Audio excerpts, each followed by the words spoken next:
Friends and welcome दोस्तों, विशेष ज्ञान के वीडियो सेशन में आपका स्वागत है। दोस्तों मैं आपके समक्ष फिर से उपस्थित हूँ एक नए वीडियो में नए टॉपिक के साथ। दोस्तों आज का जो वीडियो का टॉपिक है ये है effective handwriting for success series से रिलेटेड है। और इस सीरीज में मैं ये डिस्कस कर रहा हूँ कि हैंडराइटिंग होता क्या है और हैंडराइटिंग के क्या क्या डायमेंशंस है, क्या क्या एस्पेक्ट्स हैं, हैंडराइटिंग हमारे लिए कैसे हमारे लाइफ में रोल प्ले करता है और कैसे हम हैंडराइटिंग के माध्यम से किसी के बारे में, उसके हेल्थ कंडीशन के बारे में, उसकी पर्सनालिटी के बारे में, उसके एरिया ऑफ इम्प्रूवमेंट के बारे में, उसके फियर एंड डिफेंस के बारे में जानते हैं।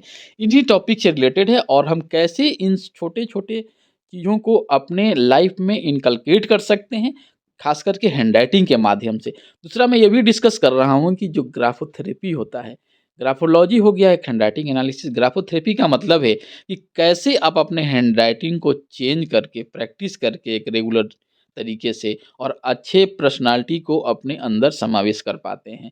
तो दोस्तों ये जो वीडियो हैंडराइटिंग एनालिसिस का है, अगर लगता है कि आपको इस टॉपिक से कुछ नई जानकारी मिल रही है, आपको किस नॉलेज में इम्प्रूवमेंट हो रहा है, तो इस वीडियो को लाइक कीजिए, शेयर कीजिए और इस चैनल को सब्सक्राइब कीजिए ताकि इस तरह के वीडियो आपको टाइम टू टाइम मिलते रहें। क्योंकि बोला जाता है कि चेंज योर हैंडराइटिंग और चेंज योर लाइफ। अपने लिखावट के सच को जानकर आप अपने लाइफ को कैसे चेंज कर सकते हैं, एक positive life, positive attitude, healthy personality कैसे डेवलप कर सकते हैं हैंडराइटिंग के माध्यम से, यही पर्पस है इस सीरीज का। तो दोस्तों आज का जो टॉपिक है इस वीडियो का वो है हैंडराइटिंग एनालिसिस से रिलेटेड है। और इसमें हम डिस्कस करने जा रहे हैं कि जो व्यक्ति पेसिमिस्टिक होते हैं या डिप्रेस्ड होते हैं, मेंटली टायर्ड होते हैं या निराशावादी हम बोलें या मानसिक रूप से बीमार लोग बोलें, वो उनकी हैंडराइटिंग में कैसे रिफ्लेक्ट करती है। अगर कोई व्यक्ति की हैंडराइटिंग देखकर हम कैसे बता सकते हैं कि वो व्यक्ति इन चीज़ों को होल्ड कर रहा है, यानी कि पेसिमिस्टिक है, डिप्रेस्ड है, मेंटली टायर्ड है या मानसिक रूप से उससे सही यहाँ से वो बैलेंस नहीं है, उनको हैंडराइटिंग के माध्यम से हम कैसे जानेंगे। तो दोस्तों लास्ट की वीडियो में मैंने डिस्कस किया था बेस लाइन के बारे में कि बेस लाइन क्या होता है, उसमें बताया था कि बेस लाइन किसे बोलते हैं। और मैंने ये भी बताया था कि 3 तरह के बेस लाइन होते हैं जनरली। एक होता है straight base line, upward base line, downward base line and wavy base line. मैंने स्ट्रेट बेस लाइन के बारे में बताया था और अपवर्ड बेस लाइन के बारे में बताया था कि क्या किसी व्यक्ति का हैंडराइटिंग में अगर सीधी बेस लाइन आ रही है स्ट्रेट और अपवर्ड है, इंक्लाइन है, अपवर्ड डायरेक्शन में आगे की तरह उसकी जो बेस लाइन है क्या है, ऊपर की तरफ जा रहा है, यानी कि अपवर्ड डायरेक्शन में जा रहा है, वो व्यक्ति क्या है, उसका हेल्थ कंडीशन कैसा है, उसकी पर्सनालिटी कैसी है, उसको मैंने डिस्कस किया था। अब इस वीडियो में मैं डिस्कस करने जा रहा हूँ कि जो व्यक्ति की हैंडराइटिंग में अगर बेस लाइन डाउनवर्ड डायरेक्शन में, तो उसका क्या मतलब है। डाउनवर्ड डायरेक्शन का मतलब मैंने यहाँ एग्जाम्पल दिया हैंडराइटिंग का। जैसे आप देख सकते हैं कि कोई व्यक्ति लिखता है, राइट साइड जैसे वो मूव करता है उसकी क्या होती है, बेस लाइन डाउनवर्ड में होते जाती है, यानी कि देख सकते हो नीचे की तरफ झुकते जाता है। उसको हम बोलते हैं downward base line, incline base line बोलते हैं। और इसका मतलब क्या आता है, अगर कोई व्यक्ति ऐसा लिखता है जिसकी बेस लाइन डाउनवर्ड है, डायरेक्शन में इंक्लाइंड है, उसका क्या मतलब होता है। उसका मतलब ये होता है कि वो व्यक्ति पेसिमिस्टिक है। दूसरा है वो लो मेंटल एनर्जी रखने वाला व्यक्ति, उसकी मेंटल एनर्जी लो है, वो डिप्रेस्ड है और जो face losses in recent past में कुछ उसके साथ गड़बड़ हुआ है, चाहे वो एक स्टेट ऑफ माइंड है जो निगेटिव डायरेक्शन में जा रही है, उससे वो निकल नहीं पा रहा है। फिजिकल एंड मेंटल टायर्डनेस है उसके पास, वो थका थका महसूस करता है। और वो लैक ऑफ विल पावर, उसकी जो विल पावर है की जो शक्ति है वो क्या है, वो कमजोरी है उसमें, वो प्रॉपर नहीं है। यानी कि कहने का मतलब ये है कि अगर कोई व्यक्ति मेंटल रूप से बीमार है या एनर्जेटिक नहीं लग रहा है, डिप्रेस्ड पर्सन है, हर चीज़ में वो नेगेटिव चीज़ों को ही देखता है, उसमें पॉजिटिव चीज़ नहीं आती है, उसका एटीट्यूड नेगेटिव है, एटीट्यूड पॉजिटिव नहीं है, वो फुल ऑफ एनर्जी के साथ नहीं जी रहा है अपनी ज़िंदगी को, तो उसकी हैंडराइटिंग में उसकी बेस लाइन ऑब्वियस है कि डाउनवर्ड डायरेक्शन में इंक्लाइन नज़र आएगी। तो ये बताता है कि किसी व्यक्ति का अगर हैंडराइटिंग में जो लिखता है वो अगर बेस लाइन प्रॉपर नहीं है, डाउनवर्ड डायरेक्शन में है, तो वो इन चीज़ों को इंडिकेट करता है। अब दूसरी तरह से आप ये भी समझ सकते हैं कि अगर आप अपने हैंडराइटिंग में इन चीज़ों को पाते हैं तो इनको करेक्ट कीजिए।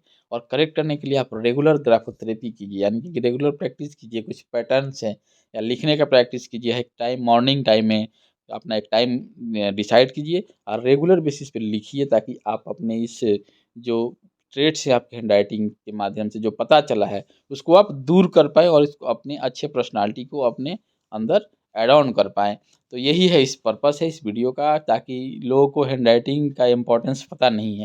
हैंडराइटिंग वैसे भी आज के ज़माने में, डिजिटल युग में, हम हैंडराइटिंग और लिखने से, पेन पेपर से दूर होते जा रहे हैं।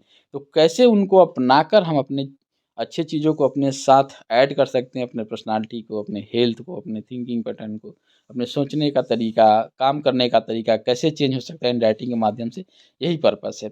तो दोस्तों मैं फिर से एक बार बताना चाहता हूँ कि जो हैंडराइटिंग एनालिसिस है, ये बहुत इंपॉर्टेंट रोल प्ले करता है हमारी लाइफ में, और इसके माध्यम से हम अपने आप को अच्छे तरह से समझ सकते हैं, दूसरे के बारे में भी जान सकते हैं। अपने आप को समझने का मतलब ये है कि आप अपने बारे में ये भी समझ सकते हैं कि आपका स्ट्रेंथ क्या है, आपका वीकनेस क्या है, आपके एरियाज ऑफ इम्प्रूवमेंट क्या है, आपके फ़ियर एंड डिफेंस क्या हैं, आपके सोचने का तरीका, आपको एक्शन लेने का तरीका, आप गोल कैसे निर्धारित करते हैं, आपका सेल्फ एस्टीम कैसा है।